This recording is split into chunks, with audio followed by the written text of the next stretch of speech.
In this video, we are going to understand how we can implement through Java 17. Okay, so let me remove these things. It is not required now, right? Or you can say we can keep this. We don't need this one. Okay.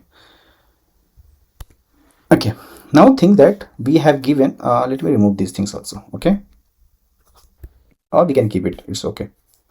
So let's suppose अगर same problem जो हमने अभी देखा last 2 videos में, अगर हमें modern जावा 17 अगर हमें यूज़ करना है और एबव, तो हम लोग कैसे कर सकते हैं, राइट? तो वहाँ पे कंसेप्ट है कि आप लेट मी राइट हियर जावा 17 में जावा 17 में हमारे पास फीचर है. क्या फीचर है जी? वेरी फर्स्ट फीचर है that we can use the pattern matching, right? Pattern matching. We have a concept of records also and some enhancement in the enhance string बोल सकते हैं, string enhancement, right? APIs भी available है. तो जब भी आप जावा 17 की बात करते हो, राइट, तो ये सारे जो मेजर चेंजेस था, जो बोल सकते हैं कि बेस्ट थिंग्स है जावा 17 के अंदर में, वो हमें यूज़ करना होता है, राइट?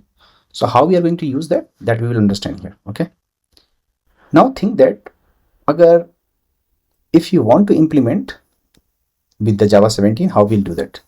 So very first हमारे पास क्या है? नंबर है. नंबर को हम लोग क्या करेंगे? We'll create a string object first, क्योंकि कलेक्शन ऑब्जेक्ट है, तो कलेक्शन ऑब्जेक्ट के ऊपर क्या करेंगे हम लोग? स्ट्रिंग लगाएंगे. स्ट्रिंग लगाने के बाद हमें कलेक्ट मेथड यूज करना है, जैसे कि हमने वेरी फर्स्ट वीडियो में हमने किया था.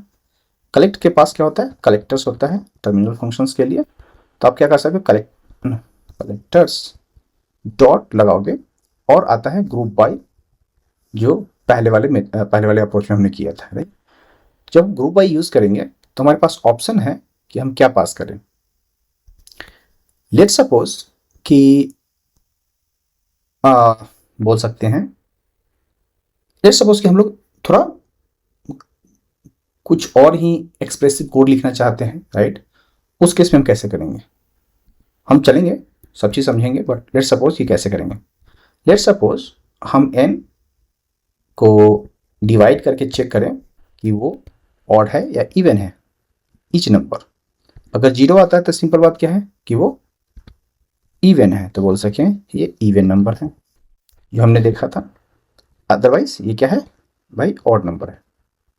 ठीक है भाई लोग, सिंपल. ये ऑड है और इवन है. तो अगर हमने सेग्रीगेट कर लिया या पार्टीशन कर लिया कि जो गिवन लिस्ट है वो इवन में है, ऑड है, right? So once you converted the number list of numbers into even and odd, and you have store on the numbers, sorry on the map, right? So map भी लिख लेते हैं साथ में, राइट? लेट्स सपोज जो map है, हमने initial video अगर आपने देखा होगा, सॉरी, स्ट्रिंग यूज करेंगे and then list of integer use करेंगे. तो इसको ऐसे ही उठा लेते हैं, राइट? और इसे हमने क्या बोला था? रिजल्ट मैप बोल सकते हो, रिजल्ट मैप. और इसको साइन कर दिया, कोई प्रॉब्लम नहीं है अभी तक. यहाँ पे आप इसको ब्लॉक भी कर सकते हो. अगर थोड़ा सा आपको ये देखना है कि नहीं, मुझे ये जो इंसर्शन ऑर्डर होता है, राइट, जिस ऑर्डर में आया है उसी ऑर्डर में मुझे सेव करना है, राइट? तो हम कैसे कर सकते हैं? जैसे आपने यहाँ पे लिखा, इसके बाद ऑप्शनल एट्रीब्यूट्स वगैरह यूज करना शुरू कर दो. आप लिंक्ड हैश मैप यूज कर सकते हो. उसमें कन्वर्ट करने के लिए आप बोलोगे okay create the linked hash map object, import कर लो. जब इसको करोगे, इसका मतलब ये होता है कि हमने यहाँ पे प्रिजर्व कर लिया है. To preserve the insertion order हमें यूज करना होता है, राइट? तो कॉमा हमने दे रखे हैं, तो लास्ट में क्या लेना है? हमें कलेक्टर यूज करना पड़ेगा, terminal function. Let's call collectors dot, इसको कन्वर्ट करते हैं टू लिस्ट के अंदर में. जब आप टू लिस्ट के अंदर में कन्वर्ट करेंगे तो ये जो ऑब्जेक्ट बना है, राइट, ये जो डेटा आपको यहाँ से यहाँ तक दिख रहा है, उनको हमने कहा कि इंसर्शन ऑर्डर इंटरनली ले लो लिंक्ड हैश मैप में कन्वर्ट कर लो, क्योंकि इंसर्शन उधर प्रिजर्व रहेगा, और इसको टू लिस्ट में कन्वर्ट कर लो। ठीक है, तो हमसे हम लोग को ये बेनिफिट यहाँ पे हो जाएगा। अब सोचो कि इसमें बेनिफिट क्या है, राइट? इसमें क्या बेनिफिट है? बेनिफिट इसमें ये है कि हमने क्या यूज़ किया, लिंक्ड हैश मैप यूज़ किया, और जो भी एंट्रीज आ रही हैं उसको, उसके ऑर्डर को प्रिजर्व कर लिया, और लास्ट में उसको कन्वर्ट करके हमने लिस्ट में रिटर्न कर दिया। तो ये हमारा मैप बन गया, right?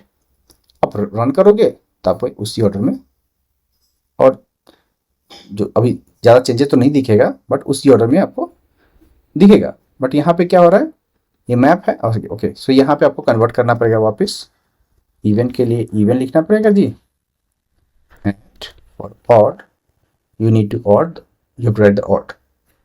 So both things you have to write, even and odd. Thank you guys, thank you for watching this video. If you found this video helpful, please like, subscribe, and let us know what you want to learn next in the comment below. And thank you for watching this video.